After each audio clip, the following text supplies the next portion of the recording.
प्यारे बच्चों, आज लेक्चर 5 में क्लास 11 मैथ के चैप्टर समांतर श्रेणी के एक्सरसाइज 9.2 के क्वेश्चन 11 से हम शुरुआत करेंगे। क्वेश्चन 11 में दिया है, यदि किसी समांतर श्रेणी का प्रथम P,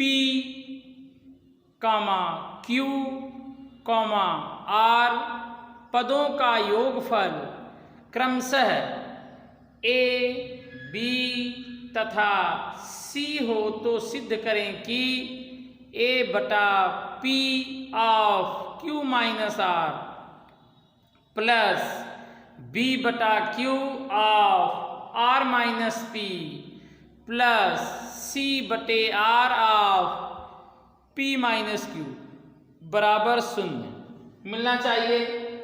तो प्यारे बच्चों, हमने आपको बताया था कि हम दो चीज कॉमन जो लेते हैं हमेशा। अब देखिए सवाल में small a, small b, small c दिया है, इस आते हम a, b, c नहीं लेंगे, मानेंगे माना समांतर श्रेणी का प्रथम पद हमेशा a लेते हैं, यहाँ कैपिटल a लेंगे क्योंकि पहले से स्मॉल a, b, c का उपयोग हो चुका है। तो माना समांतर श्रेणी का प्रथम पद कैपिटल A तथा सार्वंतर स्मॉल d है, तब ध्यान से देखिएगा, प्रश्न में दिया है किसी समांतर श्रेणी के P पदों का योगफल A है, Q पदों का योगफल B है, R पदों का योगफल C है, तो हमें यह सिद्ध करना है। तो प्यारे बच्चों, हम जानते हैं कि समांतर श्रेणी में n पदों का योगफल का सूत्र होता है Sn बराबर n/2 of 2a plus n-1 of b। इसी सूत्र के प्रयोग से हम इस प्रश्न को हल करेंगे। तो Sp बराबर a हो गया, तो हम a बराबर लिख सकते हैं, Sn का वही फार्मूला लगा देंगे, जहां जहां n वहां p लिखेंगे, तो p/2 2a plus p minus 1 of b। देखिए जहां जहां n कहां p लिखा गया है। अब इस p को हम बटे के नीचे ला देंगे, a/p हो जाएगा बराबर 1/2 2a plus p minus 1 of b, समीकरण 1। इसी प्रकार से q पदों का योगफल b दिया है, तो यहाँ पे b बराबर q/2 2a धन q माइनस 1 ऑफ d कर लेंगे। फिर यहाँ q को नीचे करेंगे, 1/2 2a धन q माइनस 1 ऑफ d, समीकरण 2 मान लेंगे। फिर r पदों का योगफल c दिया है, तो यस r बराबर c बराबर r/2 2a plus r minus 1 of d, r को नीचे कर देंगे, यह समीकरण 3 प्राप्त हो जाएगा। प्यारे बच्चों, अब हम देखेंगे क्या मुझे सिद्ध करना है। तो हमें सिद्ध करना है, एक पद सिद्ध करना है, ध्यान से देखिएगा। और यदि हम देखिए पहले में a/p मिला है कि नहीं मिला है, दूसरे में b/q मिला है कि नहीं मिला है, तीसरे में c/r मिला है कि नहीं मिला है, मिला है। यदि हम समीकरण 1 के दोनों पक्षों में q माइनस r से गुणा कर दें, समीकरण 2 के दोनों पक्षों में r माइनस p से गुणा कर दें, और समीकरण 3 के दोनों पक्षों में p माइनस q से गुणा करके सबको देखिए जोड़ दें, तो हमें आंसर क्या मिलना चाहिए? 0 मिलना चाहिए। तो हम उसी का प्रयोग करेंगे। LHS क्या दिया है? A/P of Q minus R plus B/Q of R minus P plus C/R by of P minus Q। अब हम यहाँ लिखेंगे कि समीकरण 1 में Q माइनस R से, समीकरण 2 में R माइनस P से, समीकरण 3 में P माइनस Q से गुणा करके जोड़ने पर ये चीज लिखना पड़ेगा। तो लिखेंगे समीकरण 1 में Q माइनस R कामा समीकरण 2 में R माइनस P तथा समीकरण 3 में P माइनस Q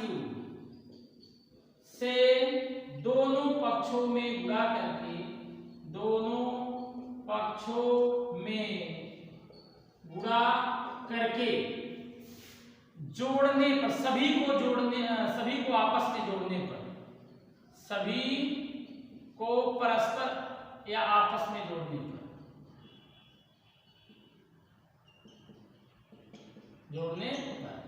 तो जोड़ेंगे, देखिए यही प्राप्त होगा। जो यह पद है, यह एलएचएस पद है, देखिए यह एलएचएस पद है, यह है, तो जोड़ेंगे तो यही मिलेगा। लेकिन बराबर में उधर क्या मिलेगा, ये आप चीज देखिए, ध्यान से देखिएगा। तो अब हमें यह पेज, चलिए पहले ये पेज लिख लें।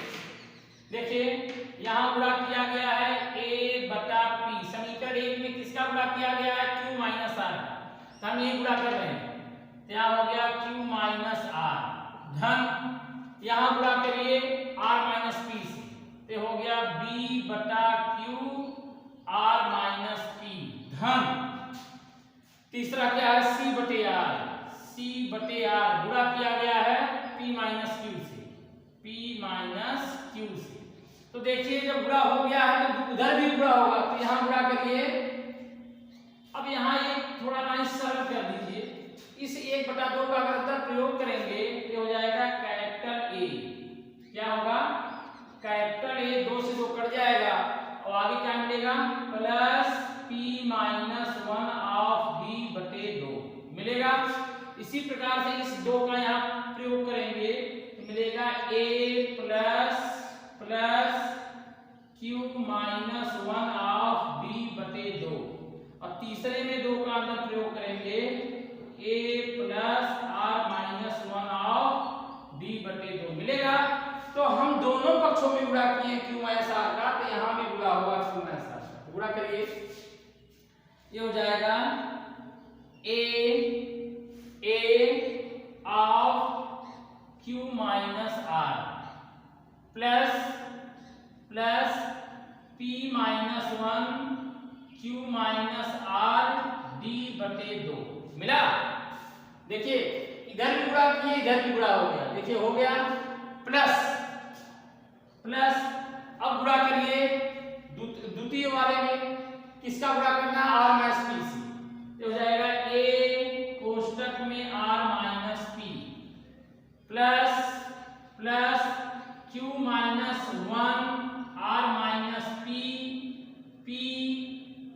d बटे 2 मिला, प्लस a ऑफ लास्ट में गुणा किया गया है p माइनस q का, तो p माइनस q प्लस कहां पे है r माइनस 1 फिर p minus q of d by 2। अब इन्हीं को हम हल करके हमें 0 के बराबर लाना है। तो प्यारे बच्चों पहले इतना नोट कर लीजिए, तब आगे चला जाए। प्यारे बच्चों अब जो ये प्रॉब्लम है, अब इनका सबसे पहले गुणा करेंगे तो हो जाएगा AQ माइनस AR, देखिए AQ माइनस AR हो जाएगा। इसके बाद हम AR माइनस AP लिखेंगे, AR माइनस AP हो गया, फिर AP माइनस AQ हो जाएगा, AP माइनस AQ। हमने यह पद और यह पद को एक साथ में लिख दिया आसानी करने के लिए। इसके बाद प्यारे बच्चों हमने p माइनस 1 का q माइनस r में गुणा किया है, d बाई 2 को इसे छोड़ दिया है, फिर r माइनस p और q माइनस 1 और r माइनस p का आपस में गुणा किया है, d बाई 2 को छोड़ दिया है इंटू करके, plus r minus 1 p minus q का गुणा किए हैं और d बाई 2 को ऐसे यहाँ पे छोड़ दिए हैं। अब देखिए ये पूरा स्टेप समाप्त हो जाएगा, ये पूरा स्टेप खत्म हो गया। d बाई 2 का गुणा करिए तो हम पूरे फंक्शन में d बाई 2 कॉमन ले सकते हैं, 0 प्लस d बाई 2, अंदर क्या मिलेगा, अंदर मिलेगा p माइनस, देखिए pq minus pr minus q plus r plus यहाँ क्या मिला qr minus qp minus r plus p, आगे क्या मिला rp minus rq minus p plus q। प्यारे बच्चों pq से pq खत्म हो गया, pr से pr खत्म हो गया, q से q खत्म हो गया, r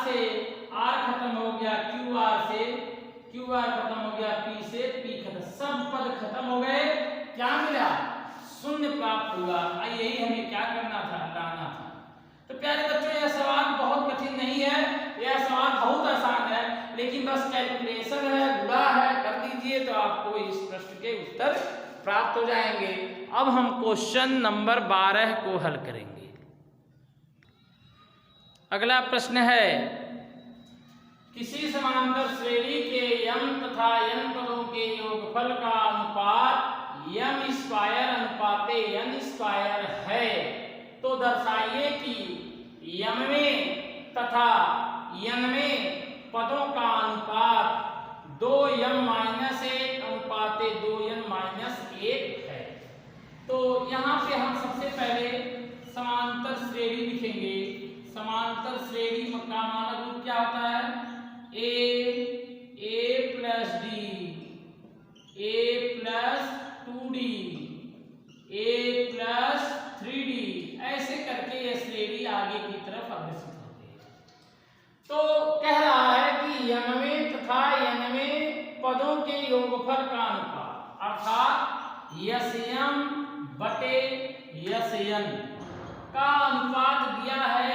यम स्क्वायर अनुपात को बटे के रूप में भी हम लिख सकते हैं, तो यम को लिख सकते हैं यम बटा 2 of 2a plus m-1 of d बटे n/2 of 2a plus n-1 of d बराबर m स्क्वायर बटे n स्क्वायर। प्यारे बच्चों, यहाँ से हम 2 को 2 से काट सकते हैं और m को 1 m से, n को 1 n से भी काट सकते हैं और तिरछा गुणा कर सकते हैं।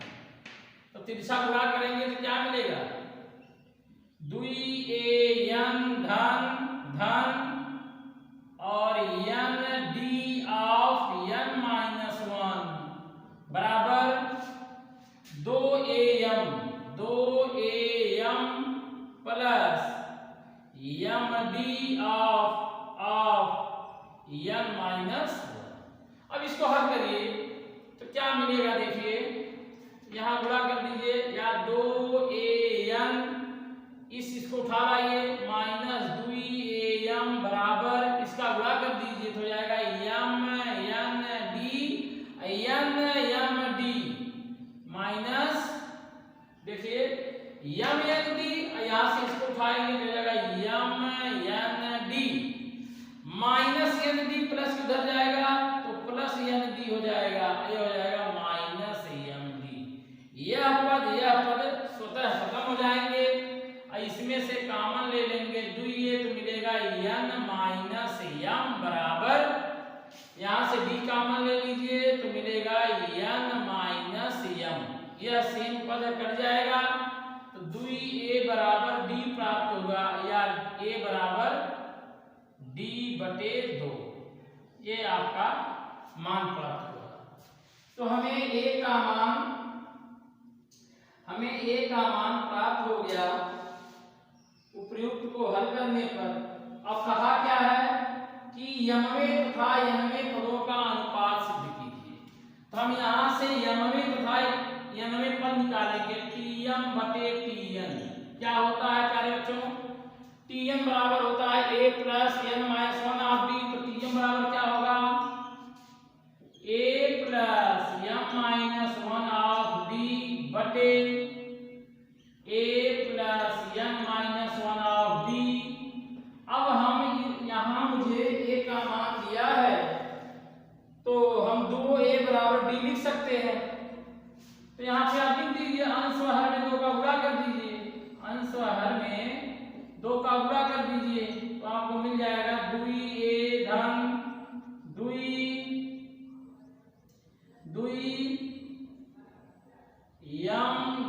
माइनस 2d बटे 2a plus 2md minus 2d। हल करिए तो हम 2a के बराबर अभी पाए हैं d, तो d लिख दीजिए तो क्या मिल जाएगा? d धन 2md माइनस 2d बटे 2a बराबर d पाए तो d धन 2md माइनस 2d। हल करिए तो मिलेगा 2md और 2d में से एक d को घटाएंगे माइनस d, और 2nd 2d में से एक d को घटाएंगे माइनस d, dd कॉमन लेके कट जाएगा 2m माइनस 1 बटे 2n माइनस 1। प्यारे बच्चों यही हमें क्या करना था, सिद्ध करना था। नोट कर लीजिए इसे। प्यारे बच्चों अगला प्रश्न है, यदि किसी समांतर श्रेणी के n पदों का योगफल 3n² धन 5n है तथा इसका यमवां पद 164 है, तो यम का मान ज्ञात करें। तो सबसे पहले दिया क्या है, n पदों का योगफल Sn दिया है 3n² धन 5n। तो हम अगर n के जगह m रख दें, n बराबर m रख दें, तो हमें m पदों का योगफल प्राप्त हो जाएगा 3m² धन, यहाँ पे n है बच्चों, 3n² धन 5m, यह हमें प्राप्त हो जाएगा। n की जगह यदि माना n बराबर m, तो हमें m पदों का योगफल प्राप्त हो जाएगा। क्यों मैं ऐसा कर रहा हूं, क्योंकि m का मान ज्ञात करना है। प्यारे बच्चों हमने जब सूत्र पढ़ाया था तो आपको बताया था कि यदि हमें समांतर श्रेणी का यमवां पद ज्ञात करना हो, योगफल दिया हो, तो Tn बराबर Sn माइनस 1 का फार्मूला लगाते हैं। तो हमें यमवां पद निकालना हो तो Tm बराबर Sm माइनस m का सूत्र का प्रयोग करेंगे। तो हमें चाहिए Sm माइनस 1, तो जहां जहां m है वहां वहां m माइनस 1 कर दीजिए, हो जाएगा m माइनस 1 का whole square plus 5m minus 1। हल करिए तो हो जाएगा a माइनस b का होल स्क्वायर m स्क्वायर धन 1 माइनस 2m धन 5m, बोलिए 5m माइनस 5। हल करिए तो 3m² धन 3 माइनस 6m धन 5m माइनस 5। तो क्या मिलेगा, 3m², 6m में से 1m घटाएंगे तो हो जाएगा m, और माइनस 5 में से 3 घटाएंगे तो माइनस 2 प्राप्त हो जाएगा। तो हमें प्राप्त क्या हुआ, Sm माइनस। अब हम निकालेंगे Tm, यानी कि यमवां पद निकालेंगे तो हो जाएगा Sm माइनस Sm -1। Sm का मान हमें ज्ञात है 3m² धन 5m माइनस, इसको माइनस का प्रयोग करके लिख दीजिए तो हो जाएगा माइनस 3m², माइनस माइनस का प्लस m प्लस 2। हल करिए तो प्राप्त होगा 3m² से 3 में इसका कट जाएगा, 5 1 6m धन 2 प्राप्त होगा। यही इसका क्या है, यमवां पद है, और यमवां पद दिया है यमवां पद Tm बराबर 164। ये हो जाएगा 164 बराबर 6m धन 2 को इधर करेंगे 162 बटे 6 बराबर m मिलेगा। 6 से काटिए तो 6 दूनी 12, 6 सते 42, अर्थात m का मान क्या होगा, 27। तो प्यारे बच्चों मुझे उम्मीद है कि ये प्रश्न आपको आएगा समझ में। यदि आपको सूत्र याद है तो ये प्रश्न आप आसानी से कर सकते हैं। प्यारे बच्चों अगला जो टॉपिक्स है इस चैप्टर में, प्यारे बच्चों 3 सवाल ऐसे हैं जो समांतर माध्य पे आधारित हैं। तो जब तक आप समांतर माध्य के बारे में जानेंगे नहीं तब तक आप उन तीनों प्रश्नों को नहीं लगा सकते। तो हम आपको सबसे पहले बताएंगे समांतर माध्य किसे कहते हैं। इसे अंग्रेजी में अर्थमेटिक मीन के नाम से जाना जाता है। यदि तीन राशियां समांतर श्रेणी में है तो मध्य वाली राशि को शेष 2 राशियों का समांतर माध्य कहते हैं। यदि 3 राशियां समांतर श्रेणी में है, जैसे मैं कह दूं कि 2 4 6 इसमें है समांतर श्रेणी में है, तो जो मध्य वाली राशि है 4 जो है इनका क्या होगा, समांतर माध्य होगा। अभी हम बताएंगे कैसे होगा। इसे कैपिटल ए से प्रदर्शित करते हैं, अर्थात समांतर माध्य को हम कैपिटल ए से प्रदर्शित करते हैं। माना दो राशियां ए व बी हैं तथा इनका समांतर माध्य कैपिटल ए है, तब हम ए बी समांतर श्रेणी में होंगे। और आप जानते हो कि यदि तीन पद T1 T2 T3 किसमें हो, समांतर श्रेणी में है, तो आप जानते हो कि T2 माइनस T1 बराबर T3 माइनस T2। इसी सूत्र का प्रयोग करके a माइनस ए बराबर b माइनस ए करके हम a का मान निकाल लिए, a धन b बटा 2। अब इसका प्रयोग करके हम आपको बताते हैं, जैसे तीन राशियां दी गई हो 2 4 6 समांतर श्रेणी में, तो हम यहाँ कहेंगे कि जो 4 होगा यह 2 6 का समांतर माध्य होगा। कैसे होगा, 2 धन 6 बटा 2 करिए, तो 6 2 8 बटे 2 4 बराबर 4 मिला कि नहीं मिला। तो किन्हीं दी गई दो राशियों का समांतर माध्य ज्ञात करने के लिए हम कैपिटल ए बराबर ए धन बी बटा 2 सूत्र की सहायता से दी गई दो राशियों का समांतर माध्य ज्ञात करते हैं। अब इसमें प्यारे बच्चों दो राशियों के बीच में यन समांतर माध्य पद को प्रवेशित करना है, लगाना है, फिर एक फार्मूला का डेरिवेशन है जो कि हम अगले लेक्चर में आपको बताएंगे।